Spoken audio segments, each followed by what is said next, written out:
bênção pura. Nós temos que sorrir porque hoje é o domingo de primavera. Hoje começou uma nova estação, sim ou não? A estação de primavera é algo que eu gosto muito. Eu falo muito sobre a primavera, sobre dois aspectos, né? Sobre a estação em si, que é uma estação de florescimento, uma estação de frutificação, e também é claro, pela minha cidade, que chama-se Primavera. Bateu ou não bateu? Então eu gosto muito de falar em primavera com essa dubialidade, né? Porque é um lugar onde eu moro que eu posso chegar lá, descansar e ver os ipês floridos e ver a cidade florida. É bênção. E nós estamos nessa nova estação que começou a partir então de hoje. E nessa nossa caminhada, nessa nossa campanha desses 21 dias que encerrou-se na sexta-feira, nós tivemos 21 dias de oração, de palavra, né? Para você que acompanhou nas redes sociais as gravações, os textos, os vídeos feitos pelos pastores, pelas pastoras, alguns irmãos, e abordaram alguns temas. Se você teve o privilégio de ver cada um desses vídeos, então você foi agraciado, você foi enriquecido com tudo aquilo que foi falado, né? Ilustrações, algo maravilhoso que o Senhor fez através da vida de cada pastor. E nós estávamos ali naquela campanha preparando, né, ir além para viver uma nova estação. Fala comigo, ir além para viver uma nova estação. Então hoje chegou a nova estação. Amém? Hoje chegou a primavera. Hoje chegou o tempo de florescer. Hoje chegou o tempo que marca o fim do inverno. Hoje chegou o início de um período novo, quando a natureza renasce. Amém? Então a gente tem a tendência até sorrir mais, né? Levantar pelas manhãs e ter a oportunidade de ver as árvores frutificando, as vidas que nascem também em primavera. Também a estação é conhecida como uma fase de fertilidade, né? Uma fase de fertilidade, por que não? De vitalidade, né? Sendo um tempo em que as plantas voltam a florescer, os dias se tornam mais longos. Que delícia, muito bom. A primavera, nós chegamos nessa nova estação. Que bênção que é. E você tem a oportunidade então hoje de compreender algumas coisas que nós já falamos pela manhã e queremos também falar agora à noite para você, para que você saia daqui nessa noite e comece então hoje a viver, quem sabe até encarando como um divisor de águas na sua vida, porque você vai estar apto, você vai estar se preparando ou preparado para viver uma nova estação ou uma nova fase na sua vida. Você crê nisso, sim ou não? Vamos ler um texto então. Eu quero utilizar Gênesis no capítulo 1, dos versos 11 até o verso 18. Você me acompanha na leitura?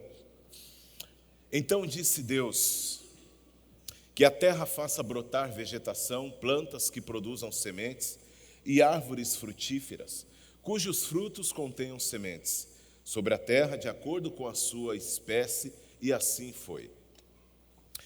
A terra fez brotar a vegetação, plantas que produzem sementes de acordo com a sua espécie, e árvores cujos frutos produzem sementes de acordo com a sua espécie. E Deus viu que isso era bom. Passaram-se a tarde e a manhã, esse foi o terceiro dia. Então Deus disse: haja luminares no firmamento do céu para fazer separação entre o dia e a noite. Sejam eles sinais para marcar tempos determinados, dias e anos. E sirvam de luminares no firmamento do céu para iluminar a terra, e assim foi. Deus fez os 2 grandes luminares, o maior para governar o dia e o menor para governar a noite. Fez também as estrelas. Deus colocou no firmamento do céu para iluminar a terra. E por fim, governar o dia e a noite e fazer separação entre a luz e as trevas. E Deus viu que isso era bom. Amém? A criação, ela é sumária, ela é extremamente importante e traz para nós essa conotação de que tudo que Deus fez, obviamente, é perfeito. E se ele fez tudo perfeito, foi já pensando em você e já pensando em mim também. Tudo que ele criou, o dia, a noite, dentro do tempo, do time certinho, as colocações certinhas, as plantas, os animais, os rios, a separação da terra seca com as águas, tudo isso foi criado para que nós tivéssemos oportunidade de viver do melhor dessa terra. Do melhor dessa terra. E aí eu falei sobre a estação primavera, a estação do ano, porque a estação primavera é que realmente aflora mais de uma maneira nítida essa separação, essa criação, o florescer, o frutificar, a vida nascendo, a procriação, a vitalidade dessa fase que nós temos como estação do ano. A primavera, ela vem depois do inverno, que é um período de seca, um período de infrutificação, um período que quase praticamente nada nasce. Então é um período obscuro. O inverno é dessa forma que a gente pode enxergar. E aí depois disso nasce um novo dia, nasce uma nova estação, nasce um novo tempo. A primavera, ela simboliza renovação, recomeço. Ela simboliza o ciclo natural da vida, onde após o inverno tudo volta a florescer. Ela também representa a fertilidade, o crescimento.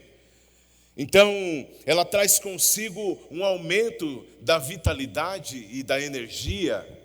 Primavera é coisa linda, eu gosto. Esperança e otimismo também. A primavera é frequentemente associada à esperança, pois ela sugere que após períodos difíceis, por exemplo, como eu citei, como o inverno, tempos melhores estão por vir.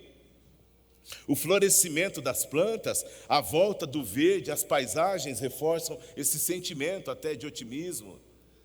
Quando eu vou embora para o interior, quando eu vou visitar a minha esposa, que mora lá no interior, eu passo, por exemplo, no período de inverno, nós temos estradas que cortam fazendas, e aí você vê naquele período de inverno uma sequidão. O pasto, ele árido, marrom, sabe, sem vida nenhuma. Aí, por exemplo, quando eu vou durante esse período da estação, quando é primavera, aí os pastos estão verdes, ou verdejantes, como a Bíblia diz, as árvores estão frutificando. No meio desse caminho que eu passo, nós temos muitos pés de manga, aquela fruta manga, você encontra o chão sendo forrado por manga, é bonito de ver, as árvores cheias do fruto verde, maduro, caindo. Aí a gente já para ali, tal, e o que cai para fora da cerca do fazendeiro, a gente já põe no saco, né? Dentro da fazenda aí não vale. Mas fora da fazenda, lá, quando, né, a gente pega a manguinha, põe, enche o porta-mala do carro, distribui para os irmãos, faz suco. É um negócio maravilhoso de ver. Fertilidade. E aí isso representa a esperança também, um otimismo, né? Por que não? Nossa, que maravilha, vai ser dias melhores, vai ser tempos melhores. Também, a primavera representa também, de forma cultural e espiritual, em muitas culturas e tradições, a primavera ela é celebrada como um momento de festividade e agradecimento à natureza, simbolizando novos começos, tanto os começos físicos quanto espirituais. E também na Bíblia nós temos, também fala sobre a primavera. Em várias passagens, as mudanças nas estações são associadas às bênçãos de Deus para o seu povo. Gênesis capítulo 8, versículo 22, depois do dilúvio, menciona as estações como uma promessa de Deus de estabilidade e continuidade da vida na terra, representando renovação, crescimento e esperança. Essa é a estação de primavera. Você sabia disso ou não? Você já olhou por essa amplitude? Eu conversando com uma pessoa hoje, ela falou assim: pastor, eu não tinha visto ainda a estação primavera. Assim, para mim era mais uma que veio depois do inverno, veio antes do verão, depois do verão. E aí eu achei que era, eu nunca vi com essa amplitude. Eu falei, comece a perceber dessa forma. Comece a observar o que Deus ele faz perfeito na narrativa de Gênesis, nós lemos. Tudo que Ele faz é perfeito para que a gente possa usufruir, eu e você. E a primavera, ela tem essa amplitude, essa importância, essa conotação. É importante perceber isso no seu dia a dia, quando você anda nas suas caminhadas, você levanta pela manhã, talvez você não encare, você não observe o dia com uma devida importância, comece a ter essa percepção. Eu diria assim, a enxergar até por um outro prisma, o dia que para você, às vezes, você desperta e entende que dia negro hoje, um sol brilhando, rachando, e você levanta às vezes e diz, nossa, o dia hoje não está legal, ou não vai ser legal. Comece a enxergar um dia como cada dia uma nova primavera, amém? Uma nova estação, um tempo novo, um dia que vai florescer. E nós chegamos à nova estação. O nosso tema, o tema da nossa campanha é ir além para viver uma nova estação. E eu trouxe alguns pontos aqui que eu gostaria de compartilhar com você, para que você pudesse entender até como pilares, quem sabe, para você poder viver uma nova estação, para você ir além para viver uma nova estação. E tem sido bênção estão viver esse tempo na nossa comunidade. Tem sido muito bom. E eu quero compartilhar com você esses 3 pontos. Vamos lá? Estamos juntos? Estão comigo, sim ou não? Amém. Esse amém aí. Amém? Amém ou não amém? Vamos lá. Então nós precisamos primeiro renovar para viver uma nova estação. Renovar. A Bíblia fala sobre renovação como um processo espiritual e contínuo, não para, onde a mente, o coração e a vida de uma pessoa são transformados pela obra de Deus. Essa renovação está relacionada à nova vida em Cristo e à transformação pelo Espírito Santo. E nós precisamos enxergar que nós estamos numa estação, olha só, de oportunidades. Nós estamos numa estação, chegou um tempo para você de oportunidades. Mas para isso, primeiro, é necessário uma renovação. É necessário renovar. Renovar o quê, pastor? E aí eu te digo, a mente, talvez os pensamentos, o coração, aquilo que está, de repente, dentro de você, que te trava, que te fecha, que não deixa você seguir adiante.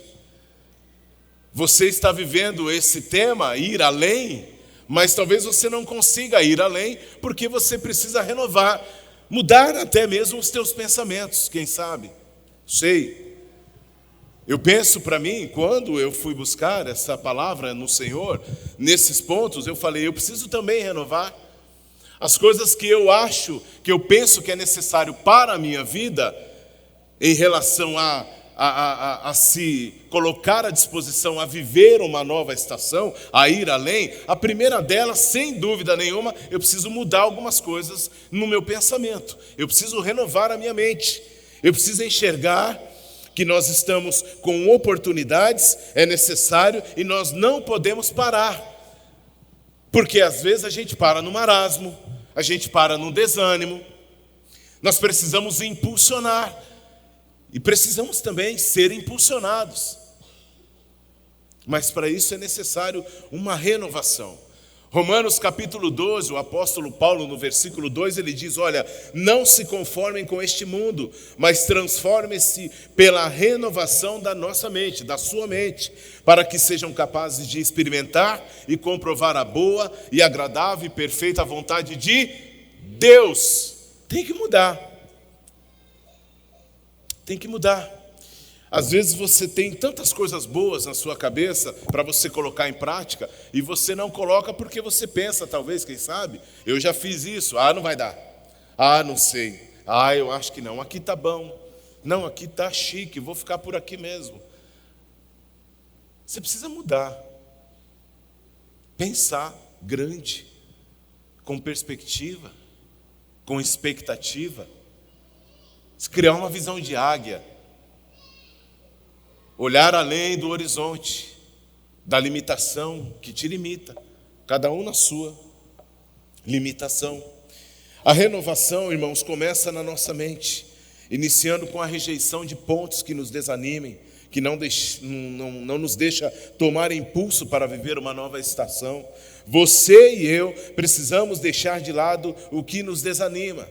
E ir além, olha só, exige passar por um processo de renovação e exige também uma busca pela transformação espiritual. E eu digo mais ainda, às vezes requer até tirar algumas coisas, mudar pensamentos, como eu falei, atitudes, e dependendo do caso, olha o que eu vou te falar, até tirar pessoas no meio disso tudo. Até às vezes, até pessoas que estão andando ao seu lado te travam. Você tem uma ideia, você deve ter vivido isso já.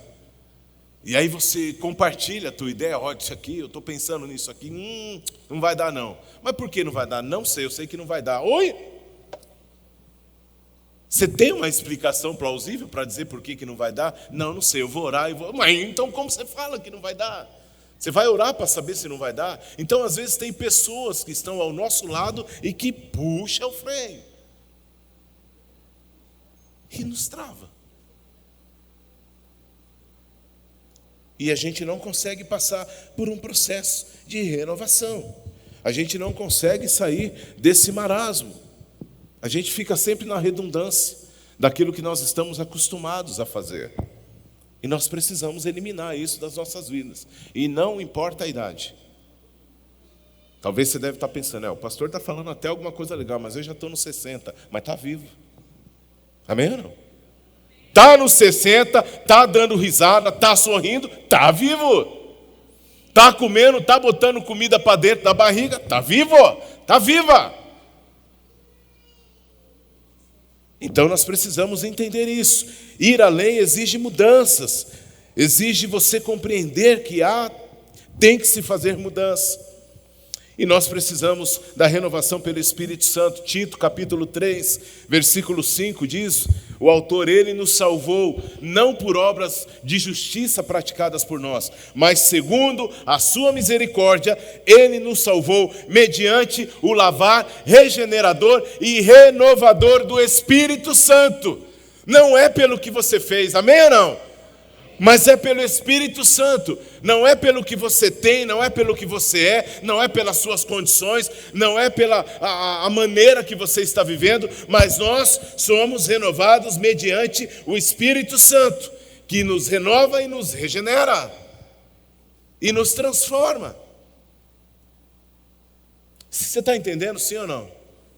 Aleluia. Então, queridos, a renovação, ela acontece pelo poder do Espírito Santo que transforma e regenera as pessoas. É isso. É necessário. Outra parte, outro ponto importante, buscar crescimento. Sair do leite. Desenrolar. A Bíblia fala sobre crescimento em várias áreas da vida espiritual e pessoal e destaca a importância de amadurecer na fé, no amor e na comunhão com Deus. Crescimento espiritual é visto como um processo contínuo que ocorre ao longo da vida, então não para. Não para, é todos os dias você é transformado, você passa por um crescimento através da palavra de Deus, através da leitura da palavra de Deus e através da busca pelo Espírito Santo em oração, através da busca pelo Senhor em oração. Crente que não ora, irmão, pessoa que não ora e que não lê a palavra, está fadado a cair numa derrota, ou a ficar pequenininho, ou a ficar estagnado. Se você está só vivendo no conta-gota, o conta-gota vem num culto sim, não, vem uma semana, vem na outra, isso é conta-gota.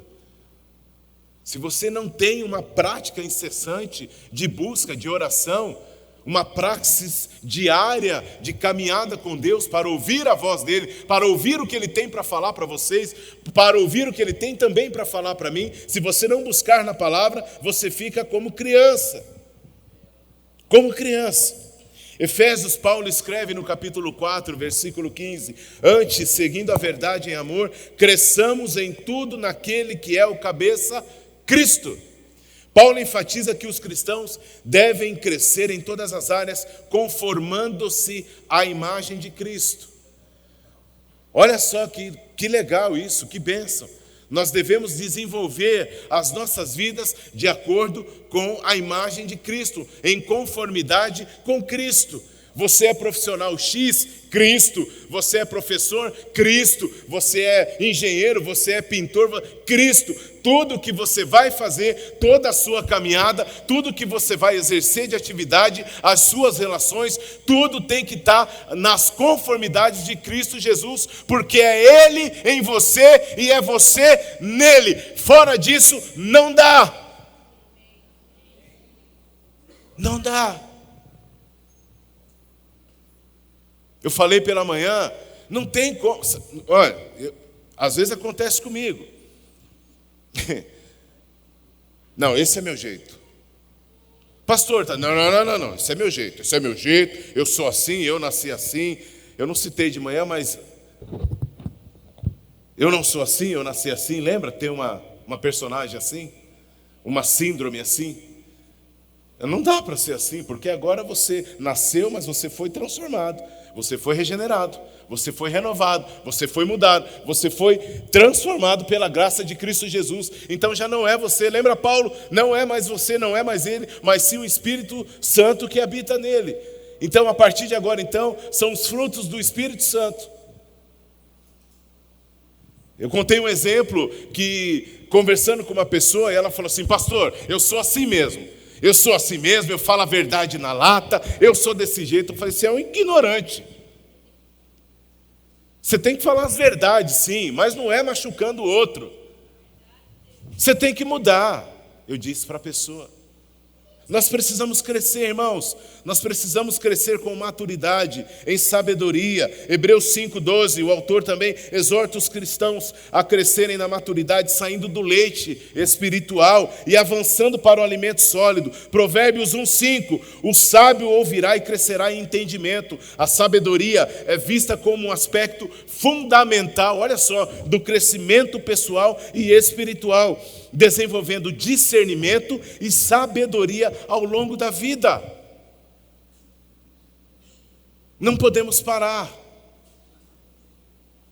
Buscar crescimento também em comunidade, como nós, como igreja, como corpo de Cristo. Atos, no capítulo 2, versículo 42 em diante, a igreja primitiva crescia espiritualmente lá em número e à medida que os crentes compartilhavam a fé, o amor e a comunhão. Compartilhavam o quê? A fé, o amor e a comunhão. A comunhão é o dar. Eu tenho 4, eu dou 2. Eu tenho 3, eu dou 1 e dou mais 1 e fico 1, ou fico nada. Isso também faz parte do nosso processo de crescimento, de desenvolver a nossa vida espiritual em comunidade. Sabe quando os pastores vêm aqui e ministram o dízimo, as ofertas? E aí você fica assim, talvez cria uma carinha meio assim, ixi e tal. Ou não, espero que não, mas normalmente pode acontecer. Nós estamos falando justamente desse compartilhar. Também é uma forma de crescimento. Também é uma forma de desenvolvimento da nossa vida cristã. O crescimento espiritual, amados, é um processo contínuo que ocorre quando buscamos mais de Deus, praticamos o amor e nos deixamos guiar pelo Espírito Santo, resultando em uma vida plena e transformada. Aleluia! Sem isso não rola.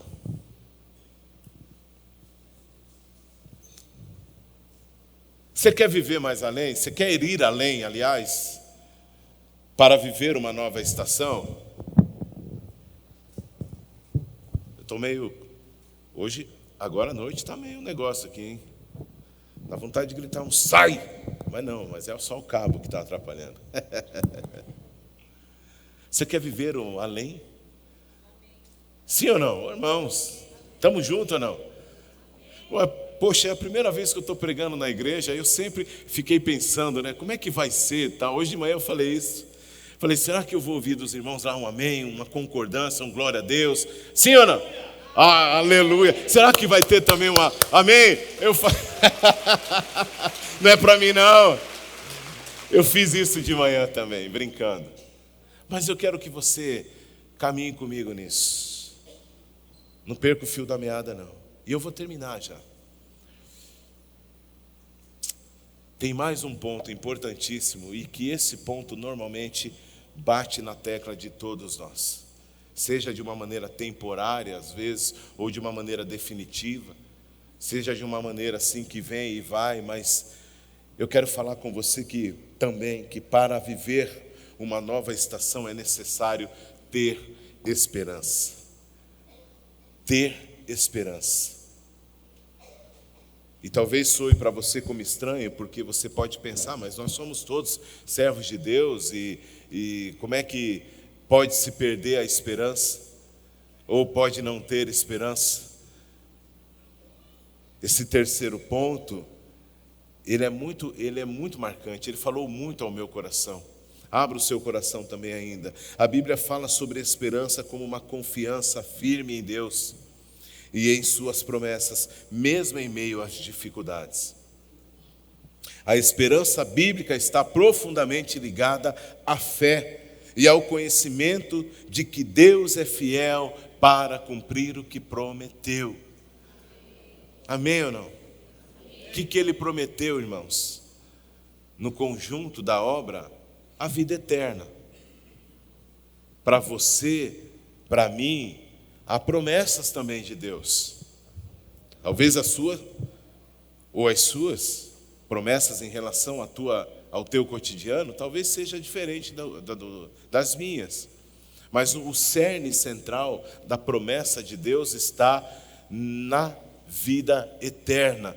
A vida que é milhões de vezes melhor do que essa que a gente vive. A nossa esperança deve estar calçada nisso.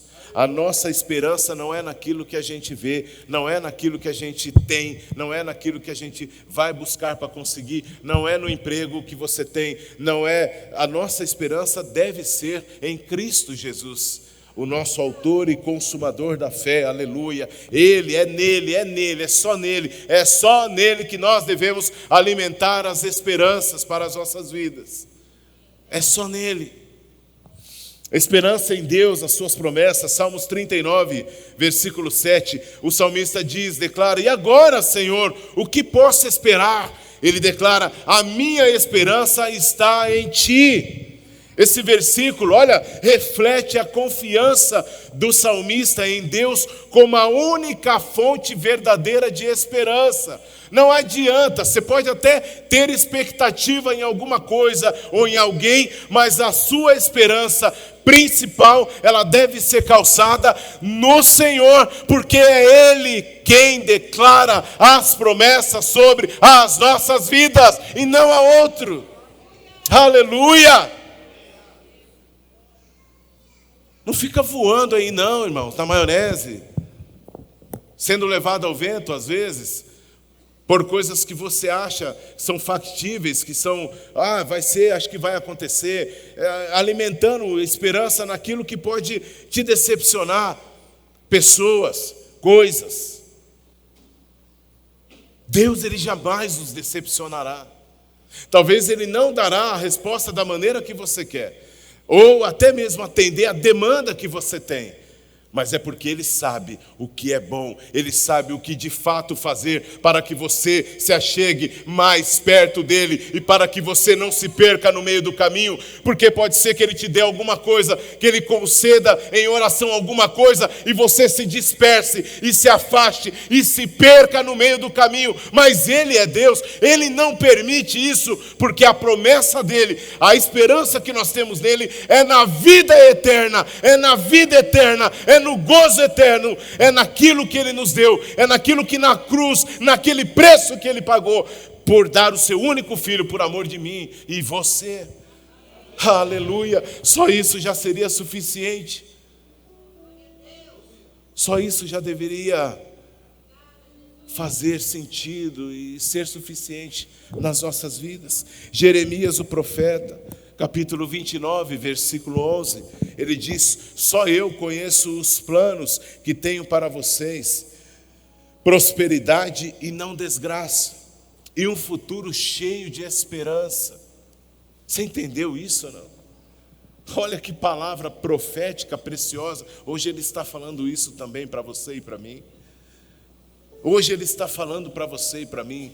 Eu conheço os planos que eu tenho, só eu, para você. Talvez você não consiga enxergar isso com os teus olhos carnais ou com os teus olhos em si, mas Ele, o Deus, através do profeta, Ele declara para nós que Ele sabe o que é necessário para as nossas vidas. Ele nos promete um futuro de paz para aqueles que confiam nele. Aleluia! Esperança em meio às dificuldades. Glória a Deus. Ele é Deus. Ele é Deus. Aleluia, Pai Santo, poderoso Deus. Romanos capítulo 5, o apóstolo Paulo também fala sobre esperança em meio às dificuldades. Paulo ele ensina que a tribulação, as dificuldades produz a perseverança, o que leva ao caráter, o que leva a desenvolver o caráter. Perseverar traz desenvolvimento do caráter. Você chegar num lugar, num ambiente cheio da expectativa, cheio da alegria, com um sorrisão no rosto, e aí você chega lá, está lá as pessoas, uma ou duas pessoas, entristecidas, não compartilha com aquilo que você está, aí você, irmão, um irmão da igreja talvez, irmão, e aí, tá bem, vai levando, irmão, estamos juntos ou não? Pois é, mas vai que vai, meu Deus, falta esperança, falta expectativa de vida. Lamentações, o choro do profeta Jeremias, capítulo 3, versículo 21, ele diz: todavia lembro-me do que pode me dar esperança. Graças ao grande amor do Senhor é que não somos consumidos, pois as suas misericórdias, elas são sem fim, sem fim, sem fim. Elas não param, elas fluem, elas fluem. Sabe por que você não é consumido? Porque as misericórdias do Senhor são inesgotáveis, elas não cessam, não param, elas não têm limite. É Bíblia. Eu não estou falando de mim isso. Você levanta pela manhã, o que te move? Quando você acorda pela manhã, abre o seu olho, o que te incentiva a caminhar, a continuar a tua caminhada? A mim, são as misericórdias dele que são sem fim. Eu levanto toda manhã e na oração falo: Pai, obrigado pelas tuas misericórdias que se renovam todas as manhãs, pelas suas misericórdias que são sem fim. Aleluia. Você precisa compreender isso, irmãos. Colossenses capítulo 1, Paulo, apóstolo, escreve essa carta, versículo 27. Cristo em vós, a esperança da glória. Cristo em vós, a esperança da glória. Ele resume a esperança cristã em sua essência. A presença de Cristo em nossas vidas nos dá a garantia de glória futura com Ele. Olha só, a presença de Cristo em nossas vidas, a presença de Cristo em nossas vidas nos dá a garantia de glória futura com Ele. Irmão, vocês estão entendendo mesmo, meus irmãos? Estamos juntos aí. Cristo é suficiente em tudo e em todos. A esperança também, ter esperança para ir além, para viver uma nova estação, também é necessário ter esperança como âncora. Olha o que a carta aos Hebreus capítulo 6, versículo 19 diz: temos essa esperança como âncora da nossa alma, firme e segura. Temos essa esperança firme e segura como âncora da nossa alma. Essa palavra âncora, isso traz algum sentido para você?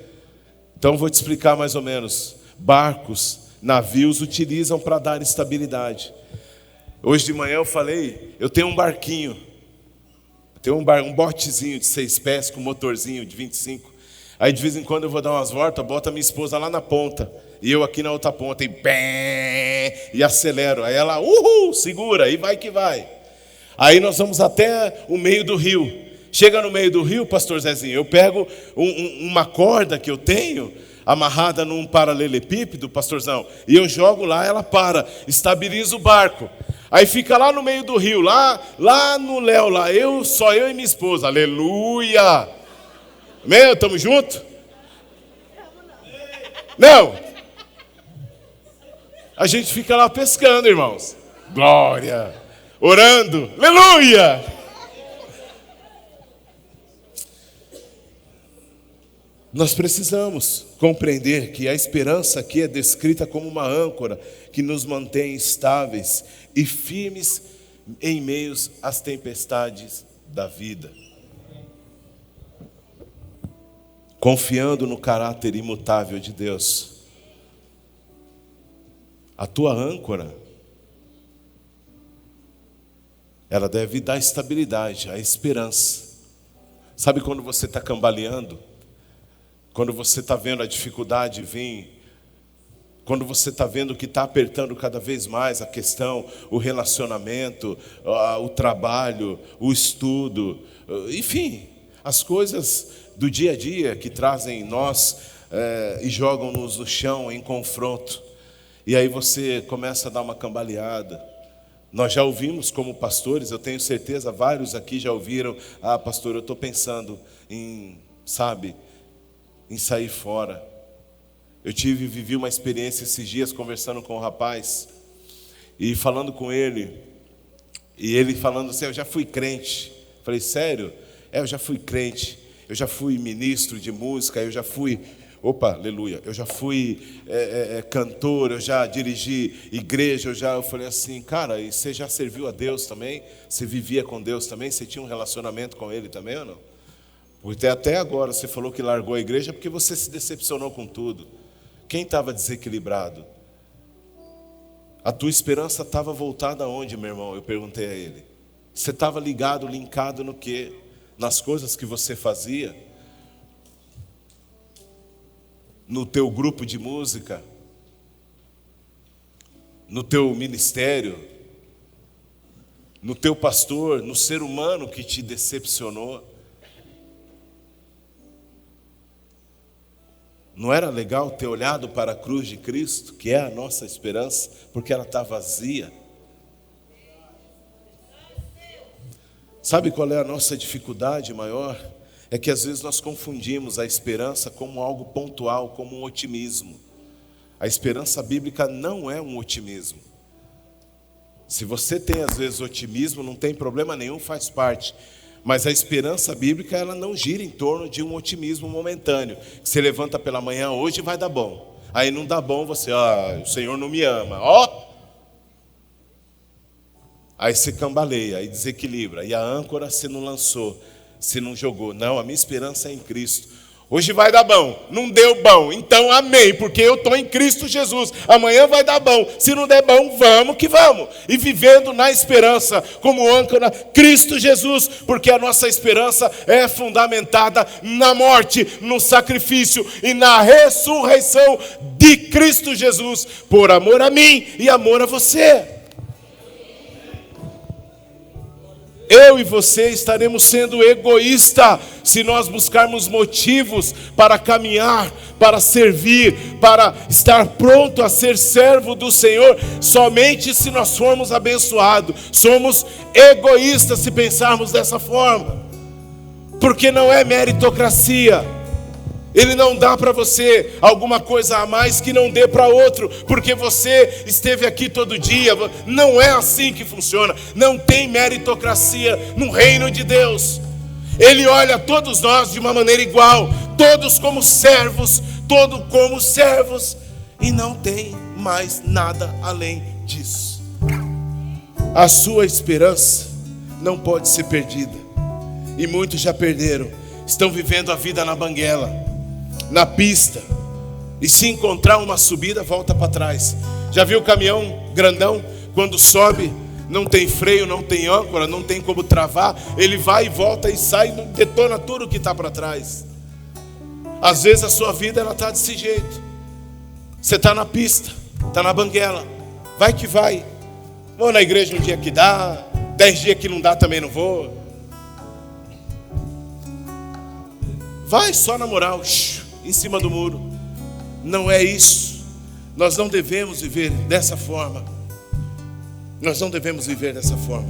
O que faz ou o que pode fazer o ser humano para terminar, perder a esperança ou não ter mais expectativas? Eu te respondo, 5 pontos.